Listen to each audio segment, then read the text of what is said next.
Dennis would wear it tomorrow. But that night it came off. We all just lost it. We had a lot of Lynch View Follies during those days. I missed that. We were all, he and I and Randy were talking and laughing, but Johnny were laughing about it not too long ago. And when Mike and Jody were here, you know, we had those huge styrofoam columns. Oh, yeah.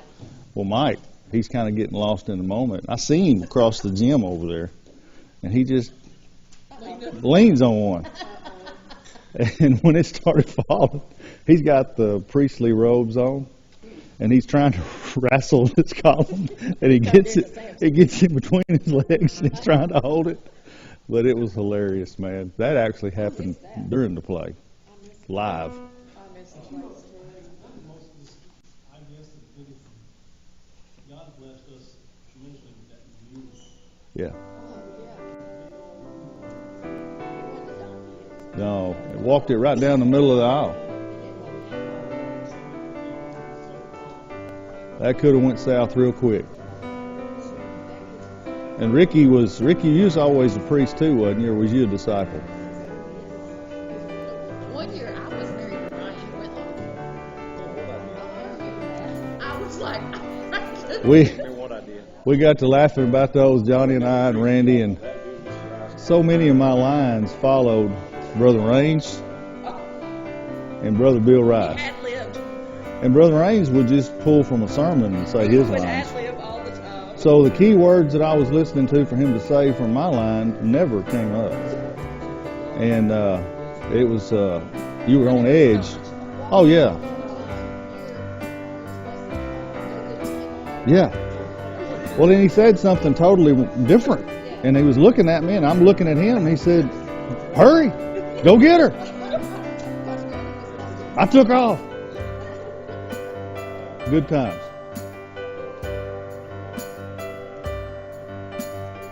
No, sir. No.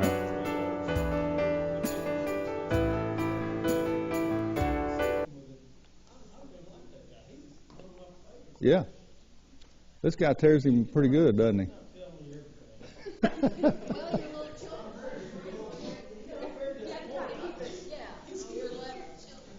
Okay, let's go ahead and get started. We're already behind, guys. We're already behind. I actually got another book because our prayer request lists have gotten so long. We need to get started on them. Let's continue to remember LaDonna Warner. Rebecca has a family member or a friend, Allison Ferguson, who's in bad shape that she's put on our prayer list. So y'all remember Allison Ferguson. Remember Miss Head, of course. And I actually got a text from, and they may be watching this morning, but I actually got a text from them this morning. They're out of town. So what a blessing. What a blessing. Not that they're out of town, but they can go out of town. And we got a super praise this week with Miss Maggie. Praise the Lord. Praise the Lord.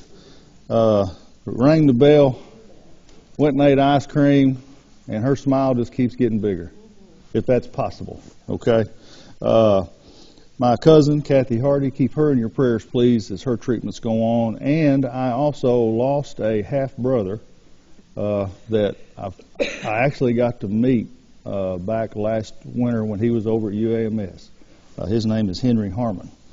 I met him. I didn't go into the details of why I was there because of his condition, but at least I got to pray with him. And so y'all remember the rest of the family, they had a memorial service up in Patrick Cemetery yesterday for Henry.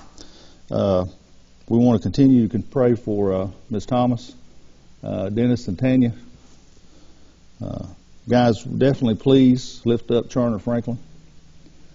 Susan went home Saturday, and I don't have to tell you that after all the company leaves and all the people coming in and out, Charner needs our prayers. Lift him up, please. Rachel Nelson, I went to her grandmother's funeral yesterday in Pine Bluff. She lost her grandmother. So remember this family. Judy Smothers continues to ask for our prayers. Ms. Crownover continues to ask for our prayers. Angel, can you give us an update on Rachel Springer? She had her last treatment last week, and so now she is getting ready for surgery, and then she'll have radiation. Okay. So still, that was just the first phase. So she's Ter- still had a long. Yeah. And Teresa?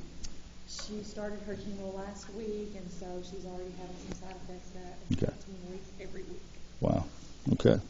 Remember Teresa and Rachel. These are friends and co-workers of Angel's. Rachel, I've known for 20 plus years. Okay.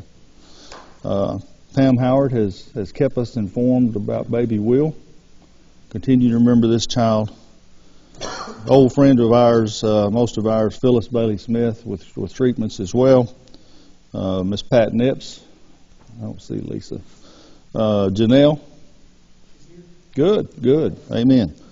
Debbie, give us an update on Bob. We went in the doctor this week, and they were able to shock him out of AFib, so he's back in regular heart rhythm, which hopefully will help that part. Right. Okay. Just now getting some help with that pinched nerve. Yeah, okay. We still need to lift up Bob, guys. Jonna's cousin, of course, has been on our group me as well. Brother Neil Shacklin, I passed him on 107 this morning and decided to pick him up, bring him to church. We're glad to have Brother Neil back with us, and we continue to lift you up too, Brother Neil. We love you, and we care for you. Steve Rakes, surgery coming up next week. He's got several things that are going on between cancer and infections and diverticulitis. And so lift up Brother Steve, please, and his wife as well. The Magugans are still getting along. Okay. Continue to remember the Rambos, Bill and Betty Rambo. And guys, pray for our pastor. He's still got some things that he's dealing with as well with his health. So keep him in your prayers, please. If you guys got updates or corrections or other prayer requests you want to mention? Before we came to the city,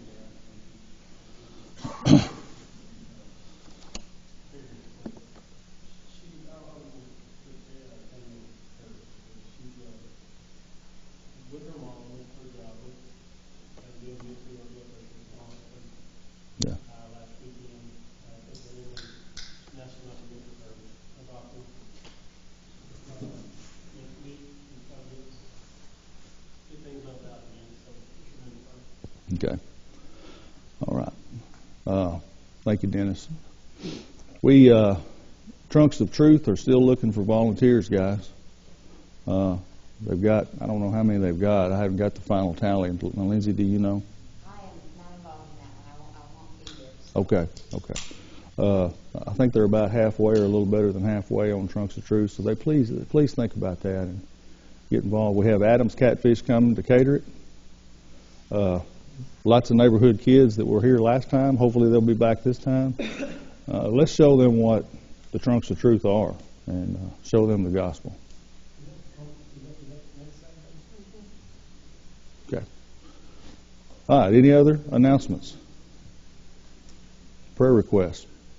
How many of you have unspoken prayer requests? And of course, the house is full. Okay. Thank you. All right. Chris, would you open us in prayer, please? Lord, thank you for a beautiful day. Thank you for allowing us to be in your house again to learn and worship you. Lord, we lift up all these prayer requests. You know what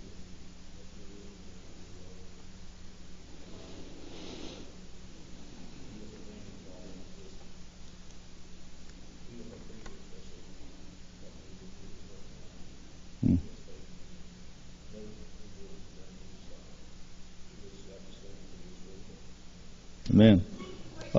Yes, I'm. Sure, I was going to.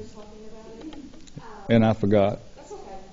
I'm involved with the call and Roanoke and Prairie County, and I'm taking up the work as well. And they are looking for people to do gift-themed baskets for the foster families for Christmas. And I wanted to see if our Sunday school class would be willing to put one together. I mean, I would take it to them, but I would think if each of us just brought one little thing, it would come together pretty quickly. And I just wanted to see if you guys would be willing to do that, so I can take it back to the director and let her know so that we can. I don't have the themes yet. I haven't looked at it. I didn't want to go back to her and say, yes, we'll do it, and all of that until I knew and talked to you guys. So. Angel, are you in the list just been getting money? The money is fine. I can go get stuff, and yeah, absolutely. But I just think it would be, there's a bunch of, I think we give a number, but there's a lot of, just in Roanoke and Prairie County, there's a lot of foster families. Okay. And so if you guys would, you'll have to decide today, but if you guys would pray about that, and if I could give them an answer maybe in the next couple of weeks. I think that our class needs to be involved in any things like that. And I told Angel that's a great idea. It's a great cause. The call is a great cause, and we had something started at one time, and it kind of drifted apart. And then COVID came and changed everything. But time to get back on track. And I think that's a worthy cause, and I think it'd be wonderful if you'll get the themes for us. How many of y'all would like to take part in that? Okay, there you go, Angel. Okay. You get the themes, the things they need. Bring us a list, and I'll do it. we'll get it filled. Okay. We'll make somebody's Christmas. Thank you, class. I know that's. I appreciate y'all for doing that, and Angel, I thank you for bringing that to the class. Okay. Old Bible story, guys. Dennis was talking about children's church when he and I were in Debbie's class, and she was teaching us. We had to be 6, 7. And Debbie was already teaching us in that class, and she left out some. I'm just kidding. I'm really pouring it on, Anna. Speaking of pouring it on, let me just go ahead and warn you guys that I met Ann Raines down the hall a little earlier.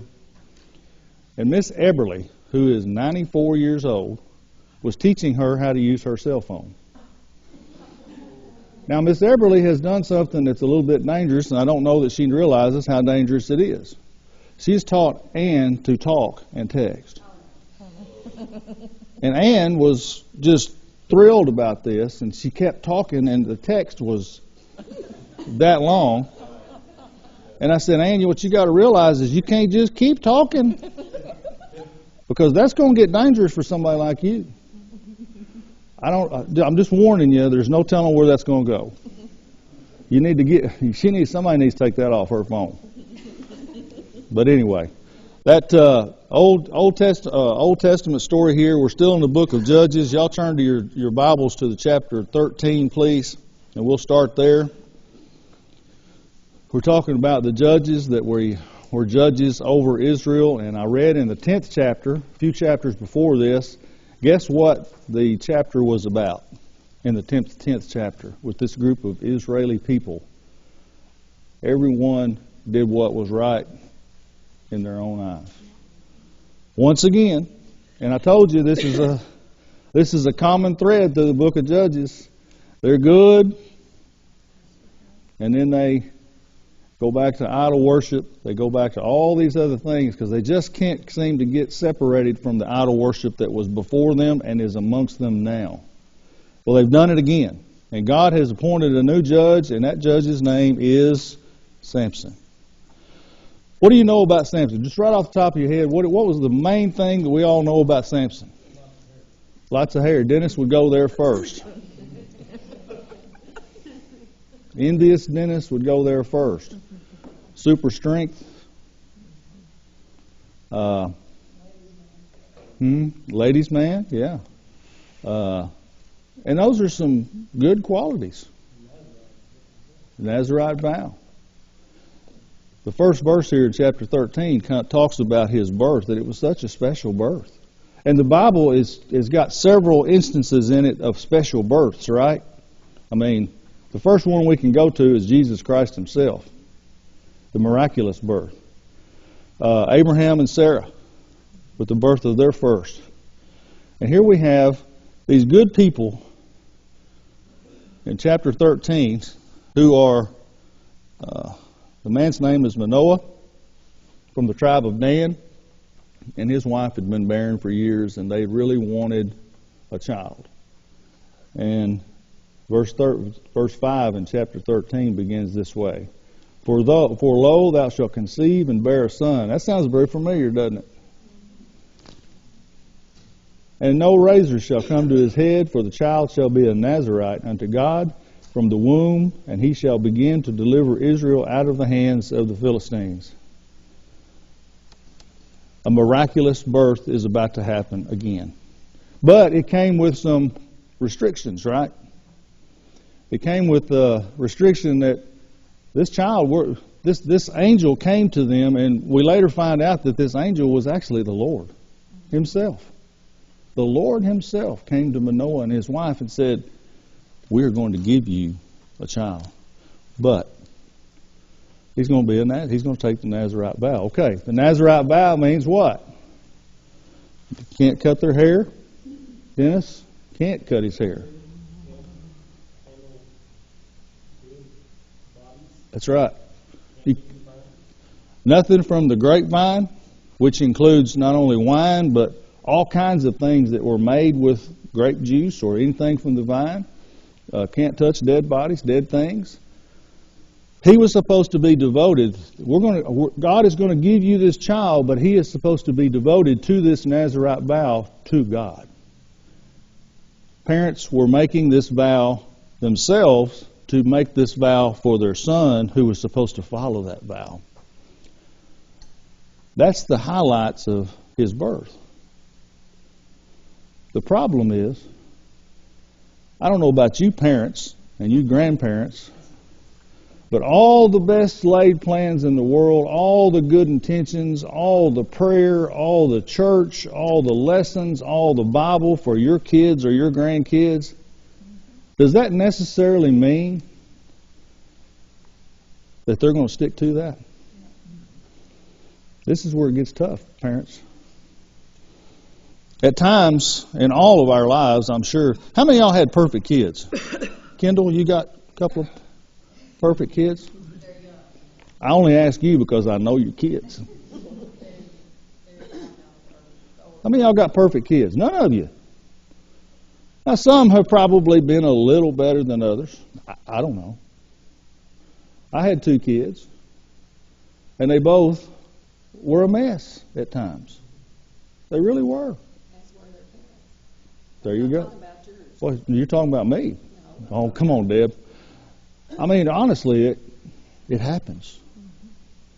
These parents were they were feeling so blessed, and they said, "You know what? That's thank you, Lord, and we will make sure that he is raised with this Nazarite vow, and we will make sure."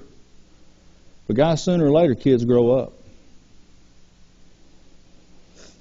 They grow up and they start making their own decisions. They start going their own path. And sometimes that path is not what you had hoped for. That's just the way it is. And it can break your heart. Sometimes they take that path and they come back. You think about the prodigal son. Same thing. This household was probably a good household to be raised in. Samson's household was a good household to be. These were God-fearing parents. The problem is at the same time that God-fearing parents and God is dealing with your children, or us as children, somebody else is dealing with us as well. That's the problem. That sin nature causes us to be available for someone named Satan. And guys, he will work on you as a child. He'll work on you as a young woman or young man. And he will turn a bunch of people. He has and he always will until Jesus is tired of it and he comes back. But that's what this family started out like. I'm sure when this child was born, don't you know that Manoah and his wife were just praising God. Kendall, I hope you don't mind. I remember when Kendall and Kevin were trying to have a child. And what a blessing, what they went through, all the prayer that this church was giving them, that their family was giving them, that they were praying. And I remember the day I found out that Kendall was pregnant, the first person, hey, Dennis, I came over to your work. And we had a prayer meeting right there at the railroad yard. Yes. Because God had answered prayer. That's the same feeling that these parents were obviously having. Praising the Lord because God had answered their prayers. The only problem is this child grows up, and this other person, Satan, enters the scene. I'm not going to get off on a tangent this morning about what your kids are facing. I do that too much as it is. But they're facing the same kind of temptations that Samson was facing. And they're doing it without all this physical strength, and they're doing it without all these blessings that God passed along to Samson. They're fighting it alone sometimes. And it's a hard battle. We know the Bible story tells us that the actual Bible story tells us the falls, the problems that Samson has in his life. Yes, he was given great strength. Kendall, I think you're right. I think he was probably a very good-looking man. He was obviously a big guy.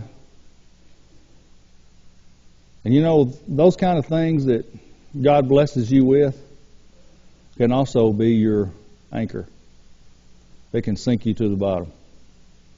And that's exactly where Samson found himself. Let's look over in the next few verses here. He grows up and as a young man, and not only was he given this Nazirite vow, but he was appointed as a judge. One of the judges. This guy is also listed in the book of Hebrews in the 11th chapter as one of the heroes of the faith. He's listed there. But Dennis, you were right when you were talking about Debbie and her lessons to us. A lot of times we forget about the trip-ups and the problems that Samson created on his own because of one 3-letter word: ego. It's amazing to me that this man was so talented, he was so blessed, and at the same time he could make such stupid decisions. Just really dumb decisions. But I start looking back at that and I go, you know, I was 17, 18, 19 years old, and I made some stupid decisions too. Even earlier than that. Miss Shirley and I were talking a few minutes ago about we don't ever realize the plans God has for us. What He's going to do through us. And Samson was one of those that never really picked up on until it was almost too late to realize what God had in store for him and what a mighty hand he was going to be for God. These feats of strength, he could have used those. The early feats of strength that he had, he could have used those and when he did them, he could have praised his God in front of those people and given a testimony. Samson wasn't like that. Samson would do those feats of strength to impress people and even to impress himself. At a very young age, he killed a lion single-handedly with nothing but his hands. What's some others that we remember? He caught 500 foxes, tied their tails together, put a torch on them, sent them out to burn the Philistine crops. Devastating to those people. What else am I missing? He took the jawbone of the ass and killed all these Philistine soldiers. He did all these things, but you know, each one of these things that he did actually went against the Nazirite vow. That's what's so interesting about this is, yeah, we read them and we think, oh, this is just awesome. Look what he did to the Philistines. But what did he do to his God? Because when he took the jawbone of the donkey, he touched a dead thing. When he took those foxes and tied them together, where was he? He was in their vineyards next to the fruit of the vine. You see, God gave him these things and he was using them, but he was using them for the wrong things. Now, I know that he was striking a blow against the Philistines who needed to be dealt with, but he could have handled it in a more godly way. He could have proclaimed the name of his God each time he did that. What about when he carried away the gates of the city? 40 miles. All those things that God allowed him to do, God allowed him to do for God's purpose, not for Samson's purpose. Samson was just like some of us at times. He had a hard time distinguishing between God's purposes and his purposes. And I think we can all attest to falling into that category, can't we? There are people in this room who are blessed with wonderful things. I've heard some of you sing. I've seen some of your work with the kids. I've seen some of your work in the pulpit. I've seen some of your work here at the church with our ministries. We got some talented people at this church. But they are talented in those ways because God blessed them to be talented in those ways. And the key to that is when I see it being used, it's a blessing. Because they're not using it for the pat on the back. They're not using it to be raised up on a pillar. They're using it for the honor and glory of their God who gave them those talents in the first place.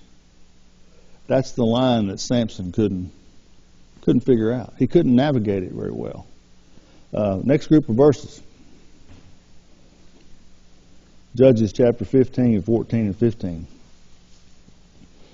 And when he came unto Lehi, the Philistines shouted against him, and the Spirit of the Lord came mightily upon him. You see that?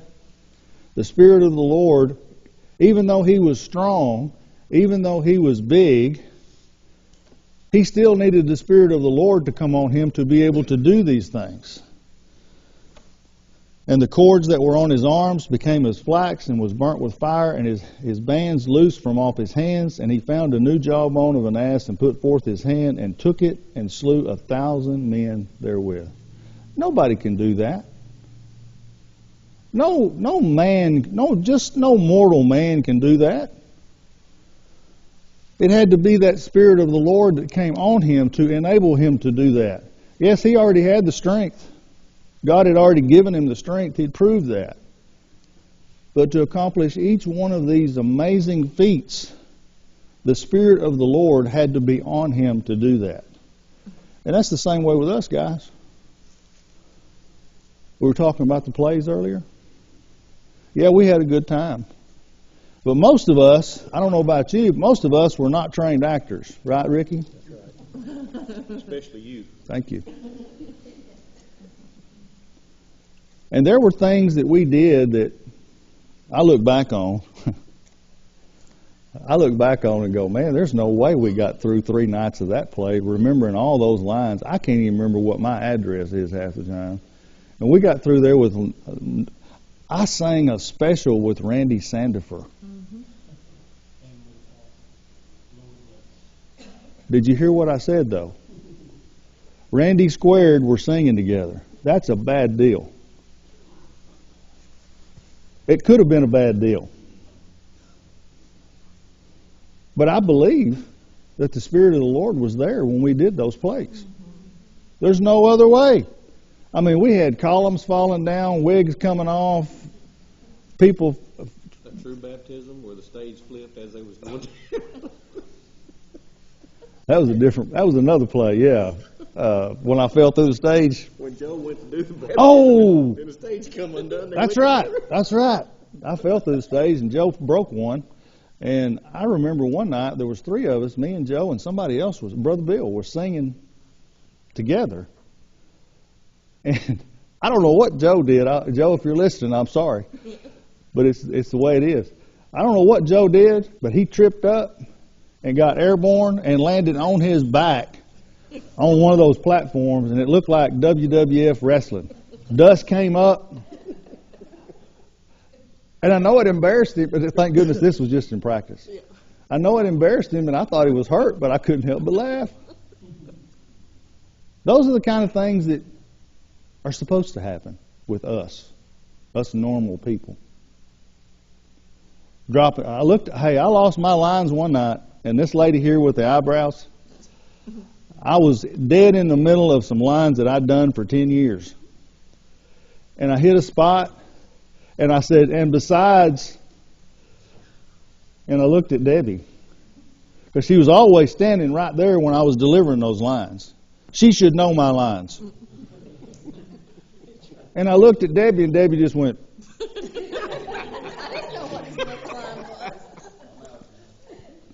If you don't think the Spirit of the Lord was there, Randy Sandifer remembered that I didn't know my lines. And he said something, and it got us back on track. That's the Spirit of the Lord. Now, we can laugh about it. We can be a part of it. But we better recognize that anything we're doing, that He has blessed us to do, He's going to get us through because of His blessing. And He's going to give us the strength. He's going to give us whatever little bit of talent we need to get that done. But we better recognize that it was Him, not us. Samson needs to recognize that the Spirit of the Lord was on him each time he performed one of these miracle feats of strength.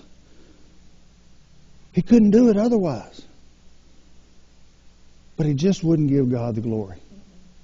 He just wouldn't give it to Him. And guys, we can fall into that trap ourselves very easily. Last Thursday at Miss Franklin's funeral, I'm not supposed to do that. I'm not supposed to be able to do that. I'm not called to be a preacher. I'm not called to do those kinds of things. But I talked to God about it beforehand. And it wasn't perfect. It wasn't great. But He got me through it. Recognize. And when I got through, and I finally got to where I could sit down, I was weak as a cat. And I thanked Him. I thanked Him. Now, that's not to say that I'm always that wise. And I think if you would be adult like I think you are, you would say the same thing. There's a lot of times we don't thank God for getting us through things. I'm not talking about the car wreck we just missed. I am, but I'm talking about all kinds of other things that God gets us through. You know, Randy, I just had that conversation with Izzy on the way to church Wednesday when I got the text from Heather about Maggie. And, of course, we were both crying, but I just told Izzy, I said, see what God can do? Mm-hmm. The key words there was what God can do. Yeah, and, of course, Izzy was just crying. I said, I realize what God is capable of doing. Yeah. Hey, I'm sure she had great doctors. I'm sure. I'm sure she had great nurses. I'm sure she had the best treatment. But God did it. God did that. Know that. Say it. And not only say it to yourself, but angels, say that to others like she's talking to her daughter. Say that to people you work with that know you're going through these things. Say that to your fellow churchmen. That's what a church is about. So that when we go through these things, we can come to each other and say, God's going to get you through this. And believe it. And believe it. And then when He does, thank Him. Thank Him. All right. Here's another life challenge that Samson has a problem with. Kendall said he was a ladies' man. I think that's a very politically correct way to put Samson's in that category.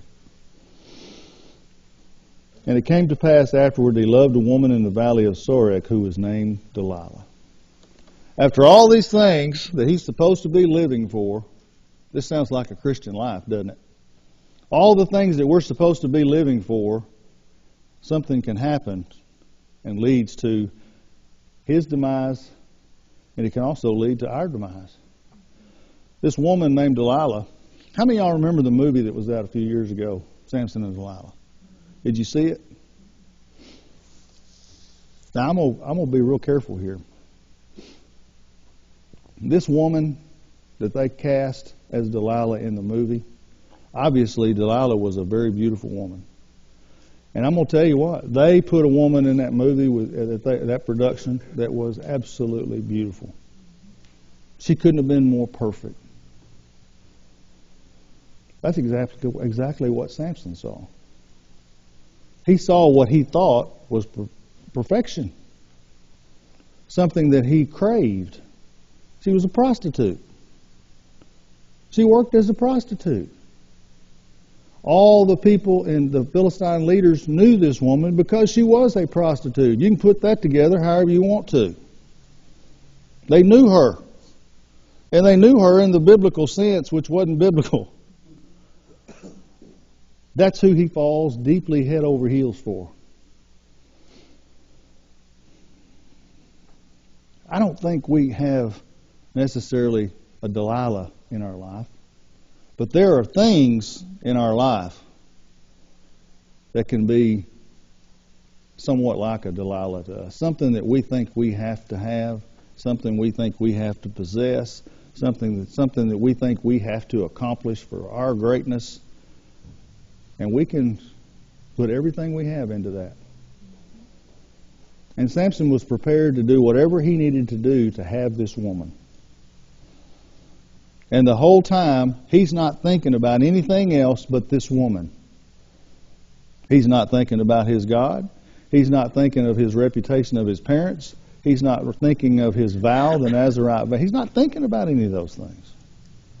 And we can so easily fall into that same trap where we get so obsessed with something or someone or some object that we don't think about anything else but that object. That's where he finds himself. Have you ever been there before? I've been that way over an automobile or a new driver or all kinds of, I got to have it. I deserve this. I work hard. I tithe to the church. I go to church. I got to have this. And before you know it, you're doing things that you normally wouldn't do just to get that object. You're thinking things that you wouldn't normally think just to obtain that object. That's where Samson finds himself. And it says, our caption in our Sunday school book says, Samson's demise. And it's very true. I don't understand how we can get so messed up about the things that God gives us that we'll sell them or trade them off. And I mean us as a group of Christian people. We can get so wrapped up in a worldly thing that we can be a sellout for our faith at times. And that's exactly what Samson was. He was a sellout. But it amazes me at the same time. Each one of these feats of strength that he did, each one of these Bible stories that we read, God allowed him to do those. God will let you go as long as God will let you go. Does that make sense? I mean, God could have stopped this with Samson a long time ago. He could have taken his strength away. He could have taken his capabilities away. He could have taken his good looks away. But he didn't. He let Samson keep going and keep going and keep going until God was ready to end it. But when God gets ready to end it, He's going to end it for His honor and His glory. And He'll use you, even if you're one of His children and you are deep in sin, He will let you go for quite a while until He's ready to either bring you back or end it for His honor and His glory. That's where Samson is. He has accomplished so many wonderful things. People, don't you know, people in that area were just constantly talking about Samson and how great he was, how mighty he was, when they should have been talking about how great his God was and how mighty his God was. Samson had gotten to where he was a god himself. He was almost like the mythological god Hercules. When you study those, Hercules was that same kind of person in Greek mythology. And he was a god. And Samson obviously had started thinking of himself as a god in so many words. And so did some of the people around him. But the Philistines knew that this guy was trouble. He had already been doing things he killed thousands of their men. He'd burned their crops. They hated this man. But every time they tried to arrest him, take him into custody, something else would happen. His feats of strength would come out and he would come out the victor. They couldn't catch him. So they used the one thing that they knew would take him down, and that was his lust for women. And so they bring this prostitute, this beautiful woman, into his life. And I think Samson at times was just overjoyed with this woman he had, not knowing, not caring what this was going to do to him in the end. No, it didn't hurt that they were paying her, did it? Mm-mm. Yeah. She cared nothing for this guy. Verse 5 said, "And the lords of the Philistines came up unto her and said unto her, Entice him, and see wherein his great strength lieth, by what means we may prevail against him, that we may bind him to afflict him. And we will give thee every one of us 1,100 pieces of silver. And it came to pass, when she pressed him daily with her words, and urged him, so that his soul was vexed unto death, that he told her all his heart, and said unto her, There hath not come a razor on my head, for I have been a Nazarite unto God from my mother's womb." Had he really? Had he really?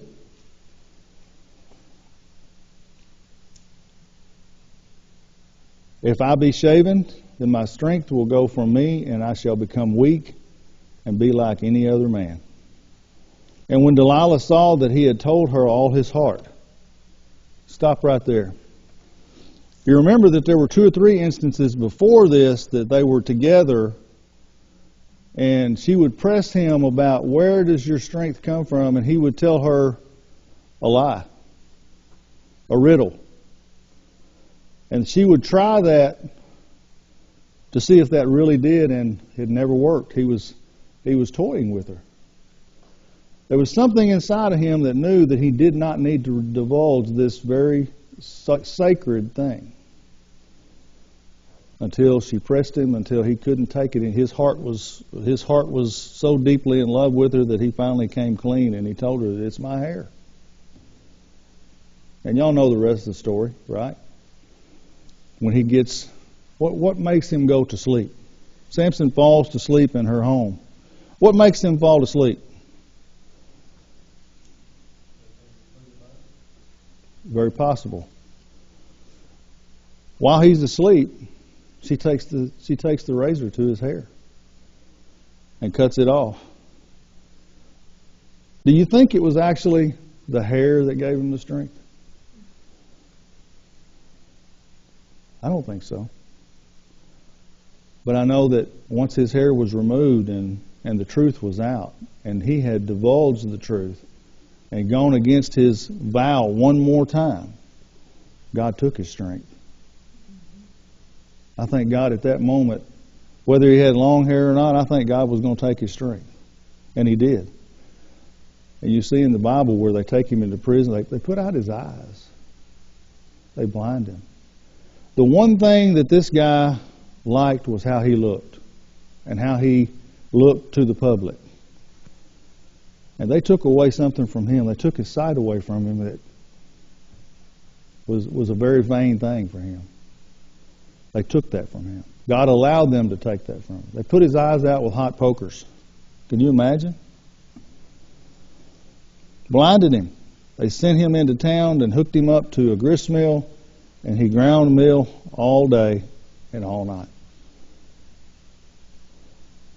But God wasn't through with it. That's the thing about our God, guys.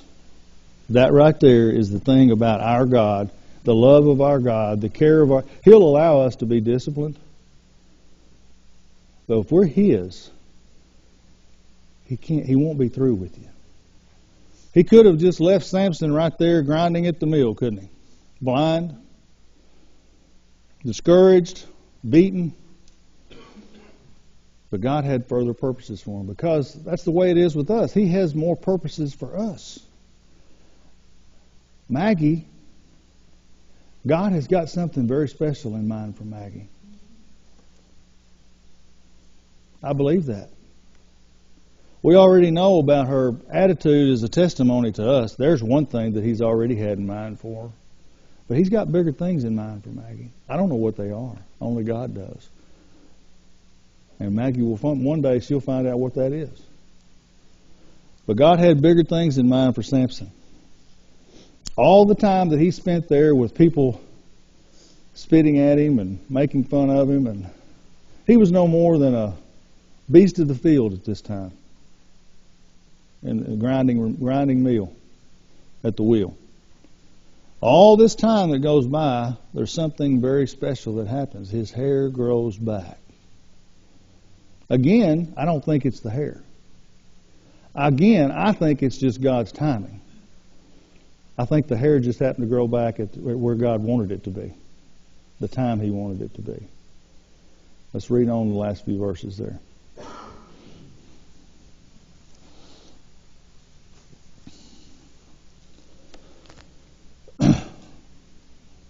Let's see if I can find it here. Okay, verse 22. Howbeit the hair of his head began to grow again, after he was shaven. Then the lords of the Philistines gathered them together to offer a great sacrifice unto Dagon their god, and to rejoice, for they said, Our God hath delivered Samson, our enemy, into our hand. These guys are going to put together the greatest celebration that they could to their God for helping them take down Samson. And when the people saw him, they praised their God, for they said, Our God hath delivered into our hands our enemy and the destroyer of our country, which slew many of us. Samson was in the right place at the right time. Right where God wanted him to be the whole time. God took care of him through all his sinful life and let him live until this moment. Verse 28, And Samson called unto the Lord and said, O Lord God, remember me, I pray thee, and strengthen me. Do you see that? He finally realizes where his strength is going to come from. It's not the hair. He knows it's coming from his God, and he's asking for it. Strengthen me. And remember me, I pray thee, and strengthen me. I pray thee only this once, O God, that I may be at once avenge the Philistines for my two eyes. And Samson took hold of the two middle pillars which where the house stood, and on which it was borne on, of the one on his right hand and the other with his left. And Samson said, Let me die with the Philistines. And he bowed himself with all his might, and the house fell upon the lords and upon the people that were therein. So the dead which he slew at his death were more than they he slew in his life. This crucial moment, they just happened to put him between these two pillars.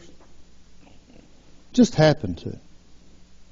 And it says in the scripture that the whole house was borne upon. Those were load-bearing walls. The right place, the right time, the right attitude. You see, he became humble all of a sudden that he had never been before in his life. He looked to God and asked for his strength one more time. And I think the other thing here is we need to notice that Samson knew the kind of life he'd been living. Because he asked that he die with them.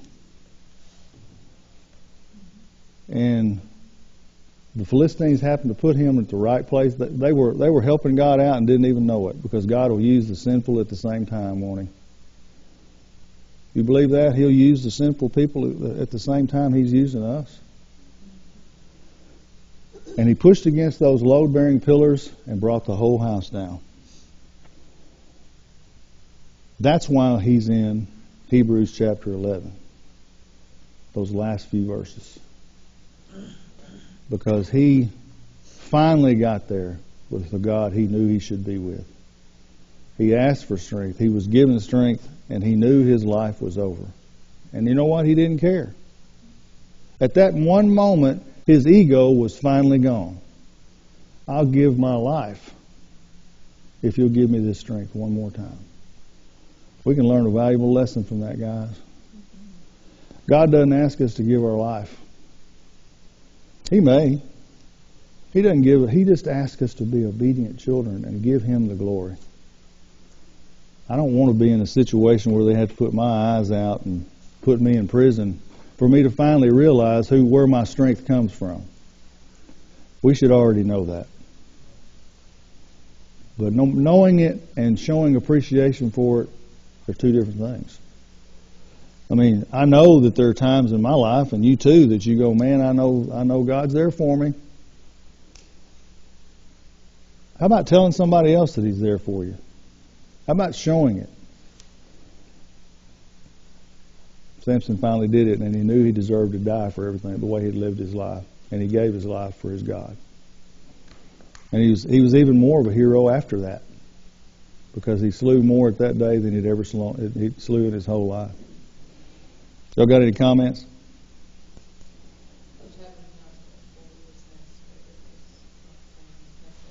I'm sorry, I didn't hear a word you said. Oh, okay. Okay. Anything else? Kendall, go ahead. I'll try to speak real quick. So, speaking of Samson, we have Trunk or Treat next weekend. We have Samson. We have the fillers. We have everything you could possibly need for all of the different Bible themes, or you can come up with something on your own, as long as it is Trunks of Truth, not Trick or Treat. I'll be very honest, we are not having a large participation rate, which is concerning because this is open to the community. We need our, I'm going to get on my soapbox a little bit, but we want a good youth, right? We want a good youth committee. We want a good youth participation. We want to build this teen age group up, which has been on my prayer list for a very long time. We want to keep our young kids up so they become the teens in our church. We want new families to come in so our church does not die off. Mm-hmm. We want these things. We have to have our membership help us. We have to have those that you may be out of the youth, so to speak. Your kids may not be in the youth, but these young kids are coming up, and just the parents of the current youth can't hold that together on events like this. This is free to our community. We're trying to build it up as much as we can. And someone mentioned to me last week about should we just cancel it because we don't have 30 cars volunteering? Because there's another church down the road at their trunk or treat, they have 30 cars or 30 trunks. And my response, Lindsay, you were on that, my response is, well, we've got to start somewhere. We can't, Rome wasn't built in a day, number one. And number two, we don't ever have 30 people volunteer. And that should not be my attitude, and that should not be my response. The response should be, let's get out there and get folks to help us. Amen. I'm not going to say preach, I will speak on this till I'm blue in the face, because we have to have a participation in the support of the church, which y'all do. Everyone does monetary, penny donation. Everyone brings that. But we have to have people show up for us. Yeah. And specifically for this event, we need people. We have the decorations. We have the games. We need warm bodies and trunks to be able to sit there for 2 hours and meet our community kids and just host it for our own kids and let them play. And, even if you don't have kids, please come. Yeah. I would add to it, there are literally 3 kids in the church that are youth aged. And it is it's not a good thing for those 3 kids right now. So the more we can grow events like this, which is more of a children's event, but helps us to grow the youth events. Those teams are volunteering instead of the time. Yep. They don't want to be on Saturday night. You know what I mean? They'd rather probably be with their friends or something like that. But we've asked them to volunteer, and they are. We've had